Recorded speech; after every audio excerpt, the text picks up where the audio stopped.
৯৮১ দিন পর ব্রাজিলের জার্সিতে ফিরলেন নেইমার। একই ম্যাচে ইতিহাস গড়লেন ভিনিসিয়াস জুনিয়র।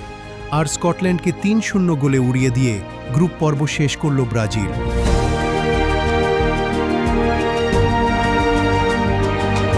ফুটবল বিশ্বে এই রাতটা শুধু একটি জয়ের গল্প নয়, এটা ছিল ব্রাজিলিয়ান ফুটবলের অতীত, বর্তমান এবং ভবিষ্যৎকে একসাথে দেখার রাত।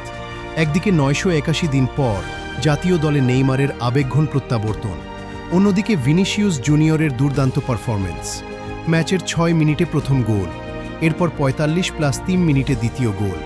স্কটল্যান্ডের রক্ষণভাগকে বারবার ভেঙে দিয়ে ম্যাচের নায়ক হয়ে ওঠেন তিনি।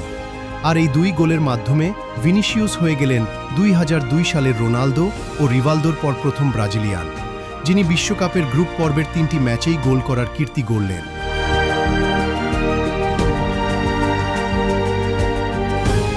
দ্বিতীয়ার্ধে ৬১ মিনিটে ম্যাথিউস কুনহার গোল ব্রাজিলের জয় নিশ্চিত করে দেয়। স্কোরবোর্ডে লেখা ছিল স্কটল্যান্ড ০, ব্রাজিল ৩। কিন্তু এই ম্যাচের গল্প শুধু সংখ্যার ছিল না, কারণ পুরো স্টেডিয়াম অপেক্ষা করছিল আরেকটি মুহূর্তের জন্য। কারণ ৯৮১ দিন পর আবার ব্রাজিলের জার্সি গায়ে মাঠে নামলেন নেইমার জুনিয়র। এই ৯৮১ দিনে অনেক কিছু বদলে গেছে। নতুন তারকা এসেছে, নতুন প্রজন্ম দায়িত্ব নিয়েছে। অনেকেই ভেবেছিল হয়তো ব্রাজিলের হয়ে নেইমারের অধ্যায়টা শেষ হয়ে গেছে। কিন্তু ফুটবলে কিছু গল্প শেষ হওয়ার আগে আরেকবার ফিরে আসে। যখন নেইমার মাঠে নামলেন তখন স্কোরবোর্ডে ব্রাজিল এগিয়ে, দলের জয়ও প্রায় নিশ্চিত। তবুও সেই মুহূর্তে চোখ ছিল একজনের দিকেই, কারণ তিনি শুধু একজন ফুটবলার নন, তিনি একটা প্রজন্মের স্মৃতি।